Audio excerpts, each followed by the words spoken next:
कोनो मेहरारू अपने फौजी जवान से सीमा पर तैनात फौजी जवान बड़न मेहरारू अपने फौजे पहुना से कहलस कि सुनी, जब रउआ वर्दी पहन के आईला तो हमार करेजा एकदम गदगद हो जाला।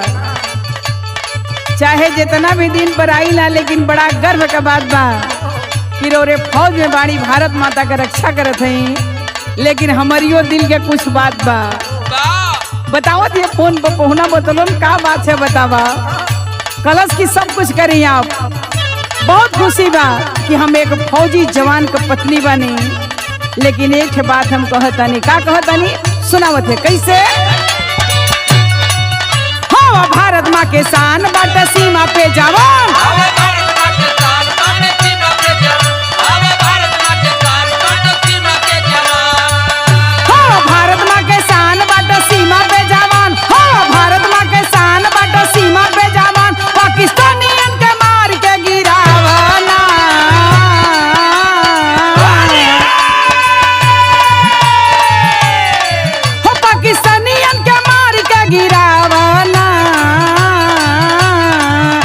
फौजी मोरे बालम है फौजी मोरे साजन, होली में रंग लगावना है फौजी मोरे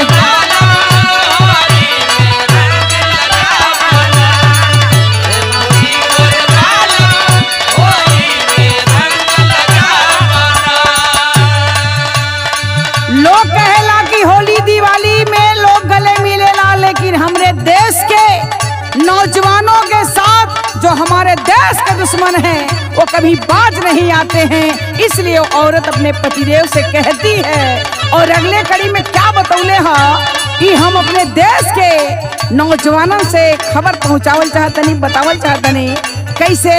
सीमा पे जवान तैनात हमारे नौजवान, कई हजारों नौजवान अपने परिवार को छोड़ करके इस देश की रक्षा में हैं। उन जवानों तक अपनी बात को पहुंचाना चाहती हूँ अपने गीत के माध्यम से कैसे। सीमा ऊपर से बम बरसावा बलम,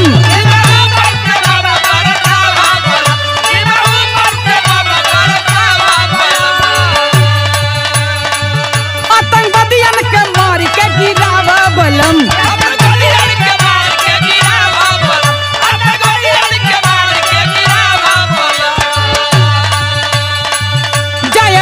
बोला बोली चाइना का घेरे टोली, हो जाए हिंद बोला बोली चाइना का घेरे टोली, लाता घुसावा से मार के गिरावना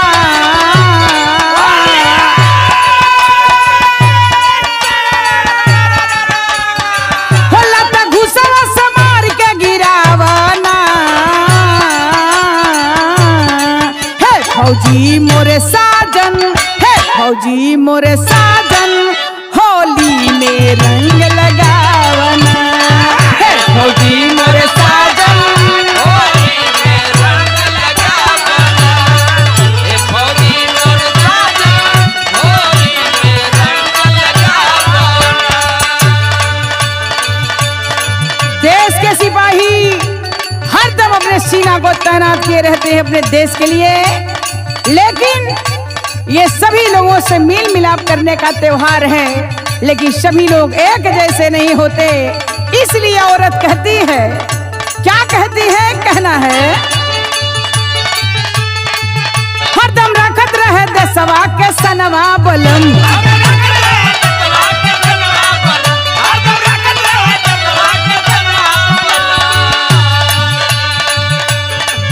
हवा देश के सपूत बलवनवा बलम,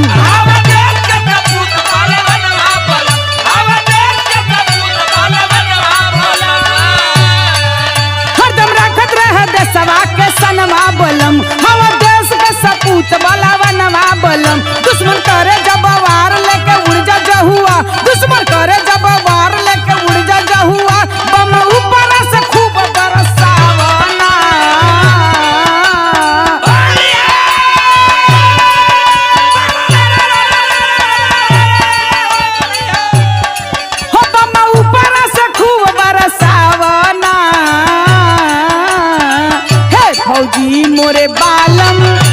फौजी मोरे बालम यही होली में रंग लगावना।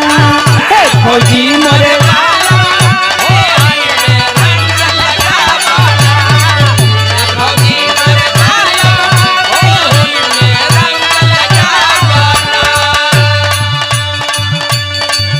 एक बात और कहलस बतावत है कि हमारी है एक सपना है कि वर्दी पहनले हैं आप तो अपने माई के दूध के कर्ज निभावे के है और दुश्मन से कभी पीठ ना दिखावे के है। लेकिन कैसे कहती है संकेत है रक्षा दसवा के हरदम तू करिहा बलम।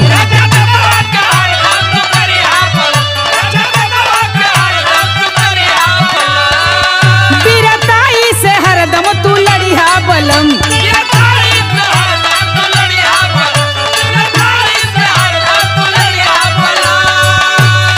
मारा तोप और गोला दाब पापी का न टोला। मारा तोप और गोला दाब पापी का न टोला। अपने दसवा का झंडा फहरावना।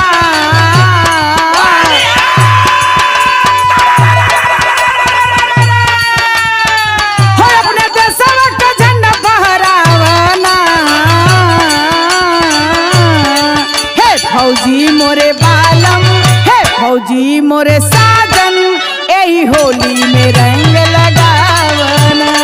हे फौजी मोरे